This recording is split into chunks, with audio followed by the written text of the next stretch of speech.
pisau nggak apa namanya nggak luka gitu. Nggak luka.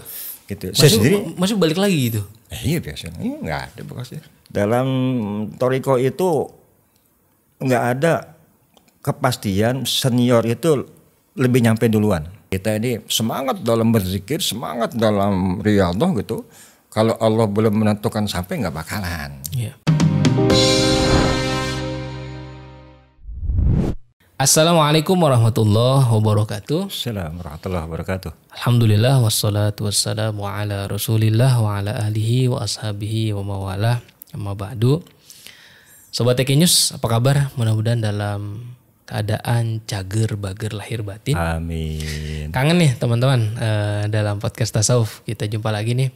Hari ini saya bakal ngobrol nih dengan Ustadz Endi Risnandi. Beliau ini pengasuh Majelis Zikir Manakib dan Sholawat Sirul Asror di Jatinegara Kaum, Jakarta Betul. Timur. Ya. Apa kabar Ustadz, sehat? Alhamdulillah sehat semuanya kan. Ini Sehat. baru pertama kali Ustadz kesini ya? Iya alhamdulillah baru pertama kali juga. Alhamdulillah. Kursinya panas nggak Ustadz? Kursinya ini Adem. alhamdulillah adem karena mungkin barokah masyayikh yang pernah duduk di sini gitu kan. Amin amin. Kalau boleh tahu Ustadz, Iya. dulu pertama kali kenal TKN tahun berapa Ustadz? Kenal TKN ya? Hmm.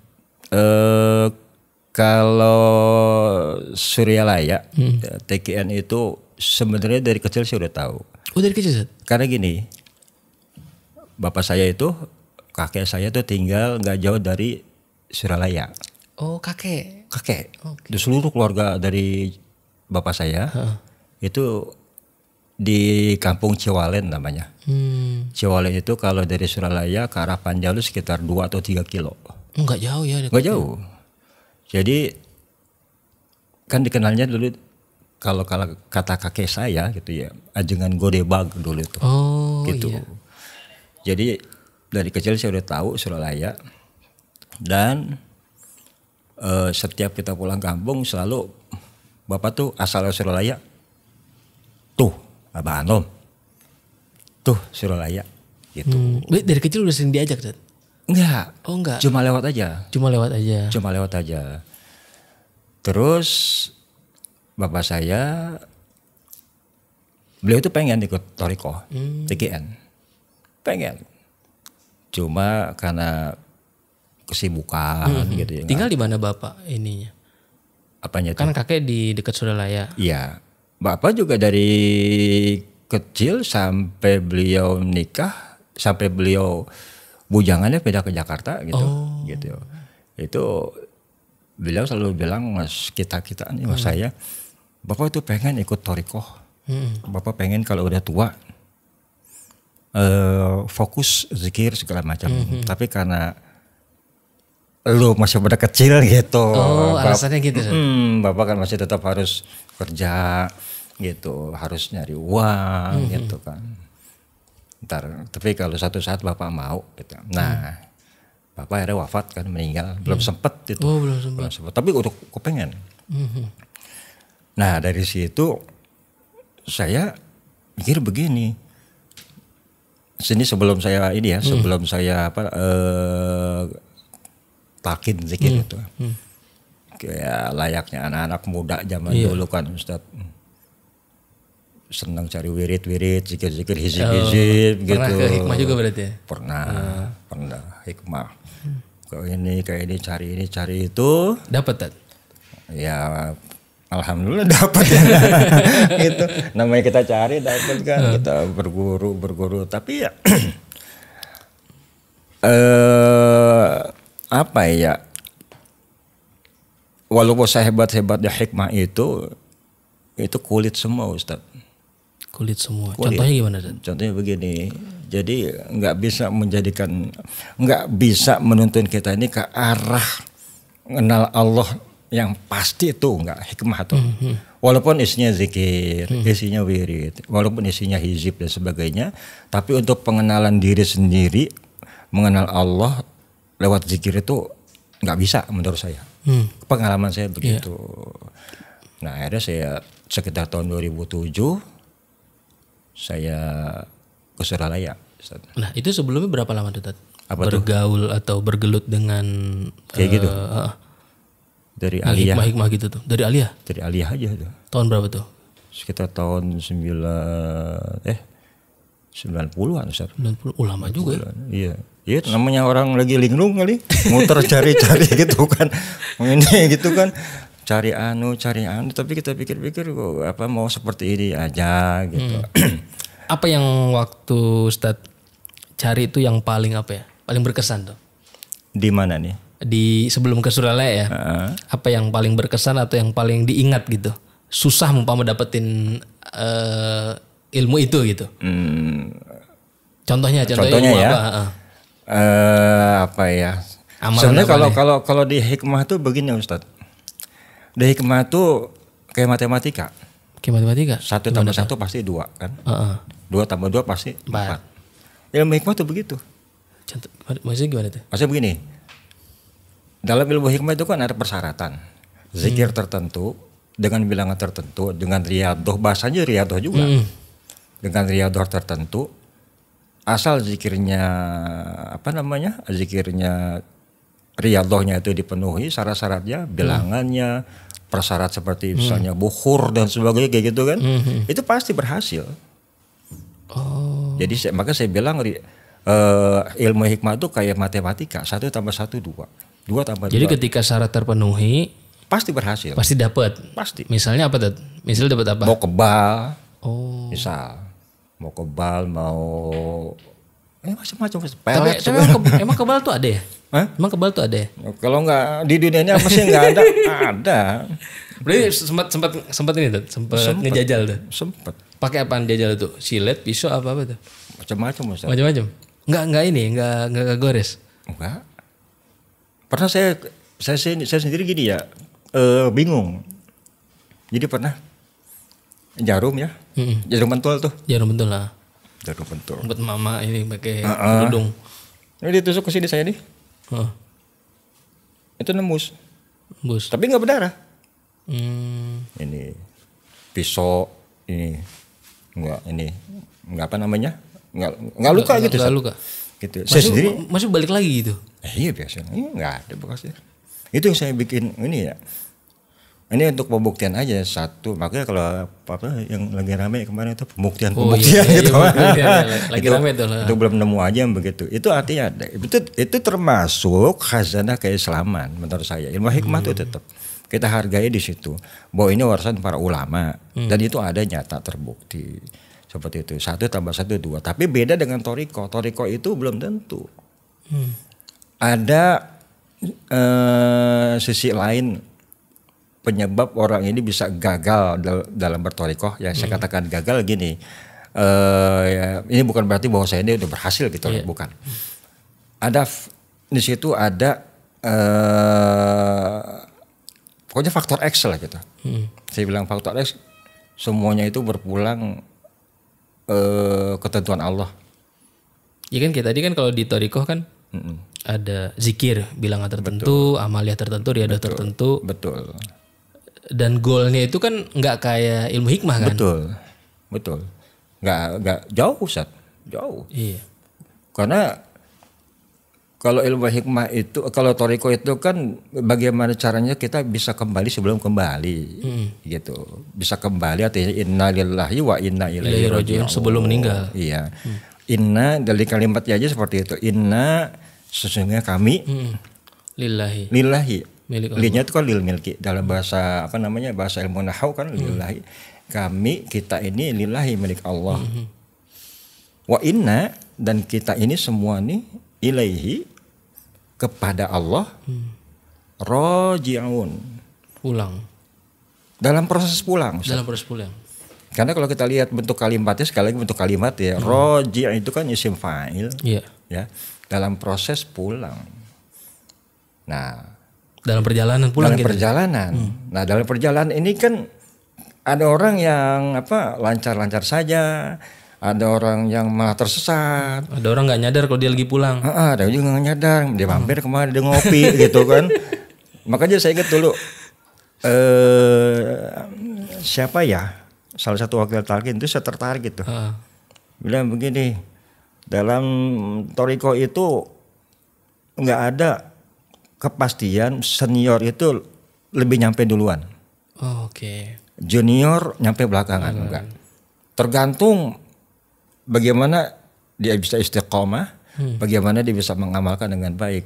Jadi misalkan waktu itu saya ingat ya, waktu talqin itu, saya lupa ya. Masuk ke jalan, diumpamakan jalan tol. Ini senior nih duluan. Cus, Ngebut. Wah. ada rest area. Oke, mampir dulu. Dia ngopi dulu gitu kan. Dia ngopi dulu, dia ngudut dulu. Tidur dulu. Ini yang junior belakangan ini dia nggak mampir-mampir nih. Oh. Terus sampai lah dia tujuan. Makanya dikatakan senioritas dalam Toriko tidak menjamin orang itu akan berhasil duluan, nggak juga, tergantung. Makanya saya berani bilang dalam Toriko jauh beda dengan hikmah. Hikmah 1 kali 1 pasti 1, 2 tambah 2 pasti 4. Dalam Toriko tuh nggak bisa. Sehebat apapun, sekuat apapun, saya lupa ada makalah dalam Al-Hikam, sawabikul himam la tasrikul anwar kalau salah gitu ya. Maaf kalau saya salah. Yeah. Sehebat-hebatnya kita punya semangat itu tidak akan bisa membakar takdir. Tetap takdir di tangan Allah. Kita ini semangat dalam berzikir, semangat dalam riyadhah gitu. Kalau Allah belum menentukan sampai nggak bakalan. Yeah. Gitu Ustaz. Seperti itu yang bikin saya tuh tertarik, kembali ke tadi tertarik bahwa saya ini pengen masuk Toriko tuh seperti itu awalnya ya, karena Bapak. Terus saya Toriko tahun 2007 waktu itu yang mentalkin saya Ajengan Sandisi ya, di Suralaya. Di Suralaya gitu. Kalau kakek berarti kan Ikhwan tuh? Enggak juga. Oh enggak juga? Enggak, kakek enggak. Dia justru tahu aja gitu ya, sekedar tahu aja ya. Karena di Ciwalen itu ya karena dekat dengan Suralaya gitu ya. Biasanya yang deket malah nggak ngeh. Tapi banyak Ustaz, banyak. Tapi kakek enggak, bapak enggak kesampaian dari saya. Alhamdulillah. Gitu. Di cucu dapat cucu gitu, alhamdulillah. Kebahagiaan juga tuh, insya Allah. Dan yang pengalaman kita, jadi karena kita waktu itu belum tahu Ustaz, saya berdua dengan adik saya, begitu habis ditalkin saya bingung. Terus ngapain? Nggak tahu ngapain gitu kan, nggak tahu, tanya-tanya lu gitu kan. Udah akhirnya kita ke ada toko samping itu ya, yang toko buku tuh, buku. Kita beli buku di situ, buku Khodul Juman, kita Khodul Juman, kita yang lain. Itu setelah tanya. Iya. Apa yang harus bingung dulu San. Iya. Bingung dulu. Habis lagi ngapain gitu ya. Iya, habis subuh kan itu. Iya. Sarapan. Nggak ada yang ini juga ya, maksudnya nggak ada yang ngarahin ya setelah itu ya. Karena saya berangkat berdua aja udah. Berangkat berdua, kita Suralaya yuk talqin, ayo. Berangkat. Habis ditalqin, kita datang malam tuh. Datang malam, subuh, habis subuh. Biasanya rombongan talqin, kita ikut. Setelah ikut, ya gitu kita bingung. Bingung, kan gimana ini? Ada beli kitab, itu Khodul Juman. Dan saya terus aja belum tahu Teken Center di sini nih, karena waktu dulu cuman ada teman Ustadz Abror itu pernah bilang di sini ada ini juga, cuman saya nggak pernah komunikasi dengan beliau. Gitu. Ada berdasarkan buku itu saya amalkan, terus ikut manakib pas Suralaya gitu kan, lebih jelas seperti itu. Dan yang saya rasakan dia otodidak ya. Pertamanya. Sampai akhirnya ketemu majelis-majelis. Nah kesempatan keduanya kalau nggak salah saya manakib itu kita tanya-tanya itu ini amaliyahnya gimana? Gini. Oh ya udah. Karena saya kesininya semakin banyak yang kenal dengan ikhwan-ikhwan gitu. Alhamdulillah. Yang pasti beda dengan ilmu hikmah. Yang pasti. Nah, apa yang bukan yang didapetin, mungkin yang kesan dan rasa yang Ustadz Endi dapatkan setelah mengikuti amaliyah lah kira-kira gitu. Ya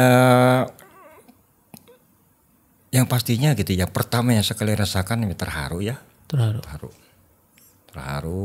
Apalagi waktu zikir itu.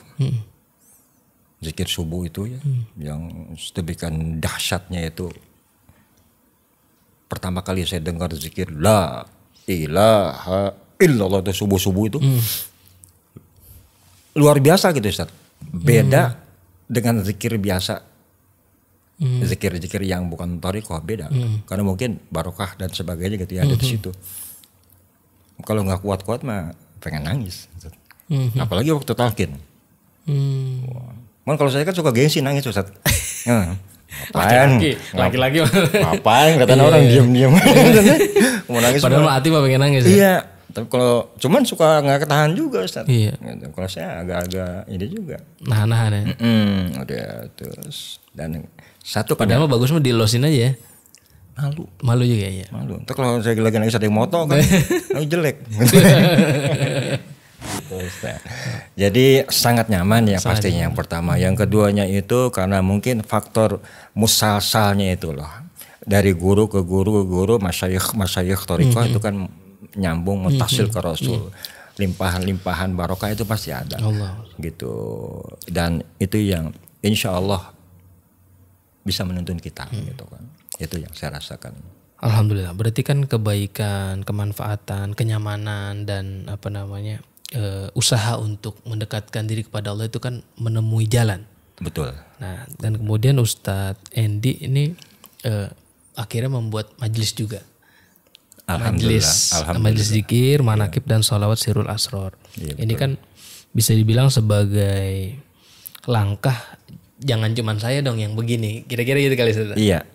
Begitu. Gimana Ustaz? Kenapa bisa buat majelis namanya Sirul Asror? Oh namanya? Namanya sama latar belakang Ustaz. Sirul Asror ya. Kalau saya kalau emang suka ya senang gitu Ustaz. Senang dengan Sayyidi Syekh Abdul Qadir radhiyallahu anhu gitu kan. Itu diantaranya kan beliau punya kitab Sirul Asror. Walaupun saya nggak pernah khatam, tapi minimal saya pernah baca. Gitu. Satu, jadi ngambil barokah dari kitab Sirul Asror itu. Tabarukan ya. Tabarukan. Yang kedua, saya itu pertama kali diijazahin sama kiai itu selawat Sirul Asror. Nurul Anwar. Nurul Anwar. Allahumma sholli ala Nurul Anwar, Sirul Asror, wa tiriyakil ajar. Dan pengarangnya kan Syekh Ahmad Badawi. Syekh Ahmad Badawi kan muridnya Syekh Abdul Qadir. Iya. Syekh Abdul Qadir beliau punya murid dua yang kutub juga, Syekh Ahmad Rifai dengan Syekh Ahmad Badawi. Jadi ya karena dua hal itu saya bikin nama Sirul Asror. Kadang-kadang kalau saya bercanda sama teman-teman, Sirul Asror kenapa? Sir rahasia, Asror rahasia, jadi misteri sebelum. Ini majelis masjid ngumpet-ngumpet udah gitu. Dan memang keberadaan kita Ustadz, majelis kita ini pindah-pindah Ustadz. Karena kita nggak punya tempat, gitu. Pernah kita ada kontrakan, kita ngontrak di atas, nempatin majelis di atas gitu. Jadi saya bilang makanya kita Sirul Asror ngumpet mulu jadi begini saya bilang gitu. Gitu. Tapi yang penting walaupun dengan pernak-perniknya tetap insya Allah berjalan. Alhamdulillah. Gitu. Itu setiap apa tuh? Setiap pekan atau majelis itu kegiatannya? Sebenarnya kalau fluktuatif sih Ustaz. Ini untuk ininya ya, untuk kegiatan tuh fluktuatif. Jadi ntar semangat, ntar enggak, kendor, pernah vakum juga Ustaz, pernah seperti itu. Ya, kita dinamika majelis lah ya. Begitu deh, gitu. Kita ada ibu-ibu, ada. Cuman kalau ibu-ibu kan kita, ya maklum ibu-ibu ya. Mereka baca Quran aja dengan fikih. Fikih itu kita pakai kitab Fathul Qarib, takrib. Takrib. Kemudian kalau untuk kitanya bawa bapak gitu. Malam Ahad kita bikin manakib Ustaz. Malam Ahad manakib. Zikir manakib gitu. Ada juga malam Selasa kita Quran. Kemudian belajar baca Quran. Iya. Ada juga kita kalau awal-awal kita agak penuh Ustaz. agak penuh kegiatan Oh, tuh. kegiatannya jadwalnya. Malam Ahad kita bikin manakib dan salawat. Malam Selasa kita baca Quran. Kemudian malam malam Rebo kita belajar nahu sorof waktu itu jurumiyah. Iya, pernah kita. Kemudian malam Kamis kita Fathul Qorib, takrib. Fikih itu ya. Malam Jumat kita baca Simtuduror waktu itu, Maulid gitu. Maulid. Makanya mungkin karena kebanyakan ini kali kegiatan jadi bosan sendiri kan. Tapi nggak apa-apa gitu. Sekarang ini kita cuma fokusin ibu-ibu, kemudian malam Selasa pengajian Al-Quran, malam Ahad kita baca manakib. Gitu. Ini kan di sela waktu Ustadz nih, meluangkan waktu lah. Jadi gimana kan ngeluangin waktu Ustadz? Betul. Itu bagian umur kita ya. Betul. Nah, ini apa ya? Nggak sayang Ustadz waktu untuk ngurusin majelis? Buat saya sih untuk yang namanya kebaikan ya nggak ada istilah sayang. Nggak ada gitu. Sebenarnya kita tadi kan dalam proses pulang ini ya kita kali ngumpulin bekal istilahnya gitu Ustaz. Ya, ngumpulin bekal. Bekalnya bekal maknawi bukan bekal materi. Nah, kalau kita berpikir ke situ ya ke materi nggak dapat apa-apa Ustaz. Iya. Gitu. Tapi kalau kita pikir maknawi bahwa suatu saat kita akan pulang, ini bekal saya. Nah, di antaranya gini Ustaz, di antaranya anak saya nggak kasih ngaji sama orang lain. Anak sendiri Ustaz? Oh iya. Belajar Al-Quran? Saya nggak kasih. Karena gini, bukan saya merasa saya lebih bisa atau gimana. Saya pengen apa yang dia bisa itu jadi amal jariah saya. Wah. Dia baca Quran bisa kan karena saya wasilahnya. Ketika dia baca Quran kapanpun sampai kapanpun kan ngalir buat saya. Gitu. Jadi kalau hitungannya menghabiskan waktu ya nggak ada. Itu yang saya pengen. Saya bilang sama istri saya nggak kasih lu sama orang lain, biar saya ngajarin sampai dia bisa. Dan alhamdulillah sekarang udah juz 3 gitu. Ya nggak masalah sih, bilang nggak ada. Istilah bagaimana caranya mengisi waktu untuk dalam proses pulang ini Ustaz. Ini kan cerdas berinvestasi namanya. Iya kira-kira begitu. Daripada kita kasih ke orang, nanti pahalanya buat orang. Betul. Gitu. Mending buat orang tuanya sendiri. Benar. Ini cerdas. Nanti kalau dia udah kuat dasarnya, baru kita serahkan ke pesantren. Dia lanjut gitu. Gitu aja. Kan kebanyakan kiai-kiai dulu juga begitu Ustaz. Ya. Ngaji dulu dengan abahnya, setelah itu baru ke Lang Buana deh, cari ilmu gitu. Itu saya terapin begitu sama anak saya. Masya Allah. Mudah-mudahan bisa menjadi anak yang sesuai harapan. Amin. Karena biar bagaimanapun kan generasi ke depan itu ya ditentukan, masa depan itu ditentukan oleh generasi saat ini kan. Iya. Ini saya mau balik lagi Ustaz ke talqin Ustaz. Iya. Kalau saya tangkap nih dari apa yang Ustadz ungkapkan kan berarti talqin ini punya urgensi yang luar biasa. Betul. Di dalam mengembalikan manusia ke jati dirinya yang asli gitu. Betul. Nah, apa yang Ustadz tangkap nih dari keadaan sekitar, kenapa banyak orang yang bisa dibilang belum mengenal talqin zikir? Apa kira-kira hambatan atau tantangan orang belum mau untuk ditalqin? Iya. Kalau saya ngelihat begini, saya nggak jauh-jauh Ustaz. Kalau di daerah, di daerah untuk istilah toriko atau amaliyah toriko itu nggak asing di daerah-daerah tuh. Tapi di daerah saya, ya itu istilah toriko tuh mereka tuh masih asing. Asing, apalagi talqin zikir. Gak tahu sama sekali gitu. Apa tuh talqin gitu kan? Talqin apa sih talqin gitu kan? Mau mati aja di talqin. Iya. Satu karena memang mereka nggak punya informasi apapun tentang talqin. Sama sekali nggak punya. Keduanya, biasanya kalau di masyarakat saya khususnya itu mereka udah terbiasa dengan tradisi-tradisi yang udah ada. Tahlilan, yasin tahlil. Seperti itu. Itu juga udah tahlilnya, udah ada zikirnya kan. Ini manakib itu di daerah saya itu ada pernah yang bilang di sini mah dari dulu nggak ada yang manakib. Ngapain kau ikut-ikut manakib seperti itu? Ada itu. Ada seperti itu. Karena nggak biasa ya. Iya. Biasa. Padahal kalau saya balik begini, loh, berarti itu orang antara ngaji sama nggak ngaji. Kenapa?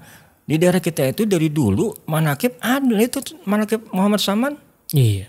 Emak-emak kalau baca itu suka ada kalau ada hajat tertentu mereka baca manakib Saman gitu kan.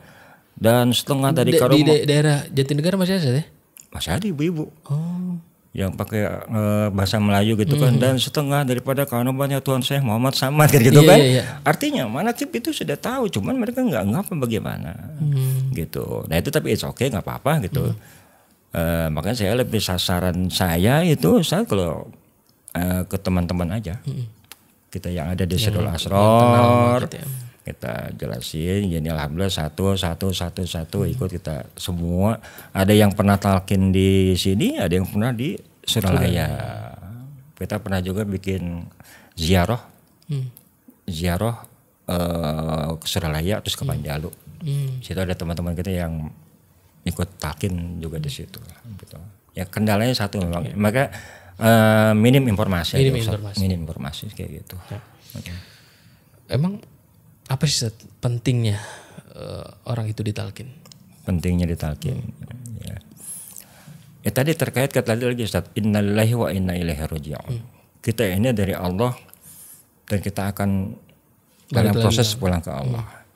Artinya dari Allah itu kita kan berarti harus kenal Allah dulu. Kan ada di surah apa ya, Al-A'raf ya, wa akhadha rabbuka min bani adam min zurihim,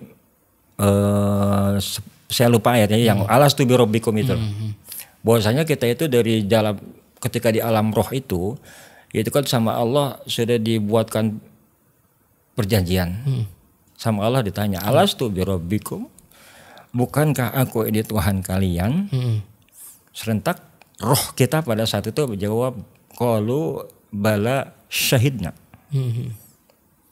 Iya, kami bersaksi. Artinya dari zaman dulu kan kita dalam zaman roh itu sudah bersaksi, kita udah mengakui Allah itu Tuhan. Kita udah kenal Allah dari zaman roh itu.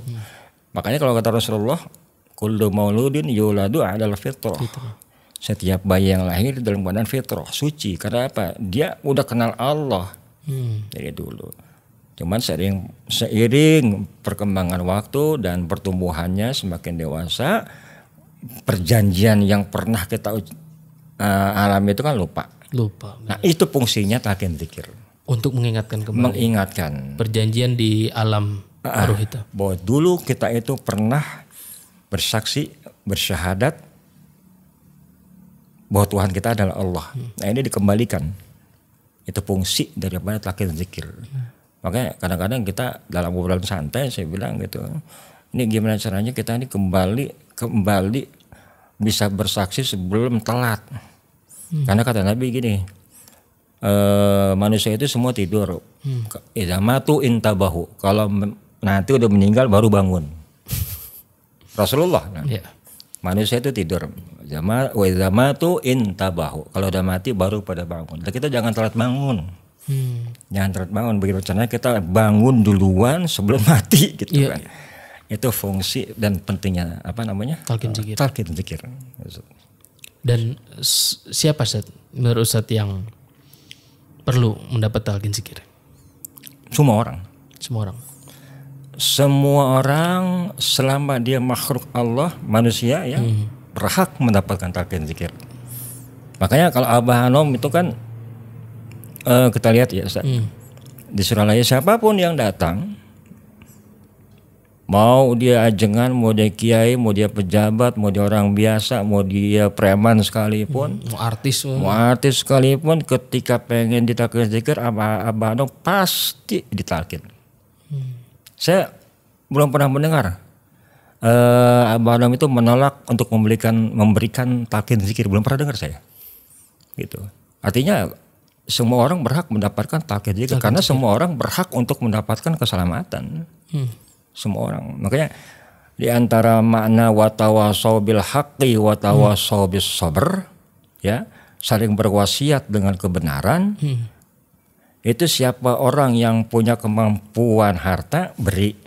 Siapa orang yang punya kemampuan ilmu, kasih. Siapa orang yang punya kemampuan wawasan, kasih. Siapa orang yang punya kemampuan spiritual, kasih ke orang. Itu bagian dari watawasau bil haq, berwasiat tentang kebenaran. Nah, menurut saya Abah Anam itu diantaranya ya menjalankan seperti itu. Siapapun orang berhak mendapatkan talqin zikir. Enggak ada pembatasan. Enggak ada. Kalau saya ngelihat Abah seperti itu. Alhamdulillah. Dan pengalaman apa Ustaz? Waktu kan 2007. Ya. Kan mengerasa Abah Anam masih ada, masih aktif lah. Masih. Nah, ada pengalaman Ustaz dengan beliau? Kalau sebenarnya banyak juga Ustaz ya. Jadi kalau yang saya rasakan Abah itu dalam hal-hal genting, itu dalam hal-hal genting adanya jalan keluar Ustaz. Ada gitu. Ya kalau beres saya ini kan mudah-mudahan diakui murid, ya. Tapi seandainya pun diakui murid, ya murid yang geblek gitu ya. Ya, tapi Abah masih mau gitu menolong muridnya yang geblek seperti saya gini kan dalam hal tertentu. Terus pernah juga pengalaman begini Ustaz. Waktu kita ke Suralaya, saya sama keluarga sama adik-adik saya, ponakan-ponakan saya gitu kan. Itu setelah kita musafahah ke Abah, kita bawa ponakan waktu itu yang anak kecil gitu, bermain di luar madrasah tuh. Itu pintu madrasah masih terbuka Ustaz. Enggak ada tamu. Gak ada tamu. Itu Abah kan duduk. Saya bilang, ini kita lagi diperhatiin Abah loh. Saya bilang gitu kan. Enggak ada tamu Ustaz. Ya kan bisa aja Abah kan tutup lah. Ngapain gitu kan udah gak ada tamu ini gitu kan, bisa aja seperti itu kan. Tapi ya menurut saya merasa ini Abah ngasih perhatian. Masih perhatian kita sama ponakan-ponakan gitu. Apa begini kan. Saya sama adik saya Abah lagi gak ada tamu, lagi merhatiin saya bilang gitu. Alhamdulillah kita ponakan semua tuh bisa sangat welcome deh Abah. Iya. Terbuka. Itu Abang satu nggak pernah menolak untuk memberikan talqin kepada siapapun, dan kedua Abang nggak pernah menolak tamu siapapun. Ya waktu itu ponakan saya masih kecil, baru 2 tahun 3 tahun gitu, terima aja, nggak ada masalah. Dan justru lagi seakan-akan Abah tuh menatap terus, ya orang kelihatan kan, itu terbuka gitu kan, kita malu-malu juga ada Abang lihat gitu kan. Itu dan alhamdulillah itu buat saya itu nikmat karena pandangan orang yang alim, pandangan nazratul alim ya itu bukan pandangan biasa Ustaz. Itu bukan pandangan yang seperti kebanyakan kita, tapi beliau itu memandang dengan penuh kasih sayang dan karena di hatinya ada nur, pasti memandangnya pun dengan nur. Allah maksudnya. Gitu. Nah kita kan nerimanya begitu, makanya pentingnya kita punya Syekh Mursyid di antaranya begitu Ustaz. Pentingnya Syekh Mursyid itu beliau itu selalu memancarkan cahaya, tinggal kita tangkap aja kalau sebisanya gitu. Ketika kita mampu menangkap, tangkap. Ketika ada kesempatan tangkap gitu. Makanya itu berlama-lama juga di situ. Aja mumpung juga. Kapan lagi itu buka begitu. Itu diantara pengalaman. Ada pesan-pesan nggak Ustaz untuk Ikhwan ya? Pesan? Kalau pesan khusus sih nggak ada Ustaz. Pasti nggak ada. Karena untuk pesan itu semua sudah terangkum di tanbih aja. Di tanbih gitu. Kalau saya nggak berani memberikan pesan gitu. Cuman bahasa klise aja ya, mari sama-sama kita istiqomah gitu aja. Itu Ustaz. Gitu. Makasih Ustaz Endi. Iya, sama-sama. Mudah-mudahan majelisnya semakin berkah. Amin. Anak cucu keturunannya juga bisa melanjutkan perjuangan Ustaz Endi. Amin. Oke, terima kasih Sobat TK News sudah menyaksikan dan mendukung channel TK News. Insya Allah Sabtu mendatang kita akan jumpa lagi dalam podcast Tasawuf. Jangan lupa download aplikasi TK News. Assalamualaikum warahmatullahi wabarakatuh. Assalamualaikum warahmatullahi wabarakatuh.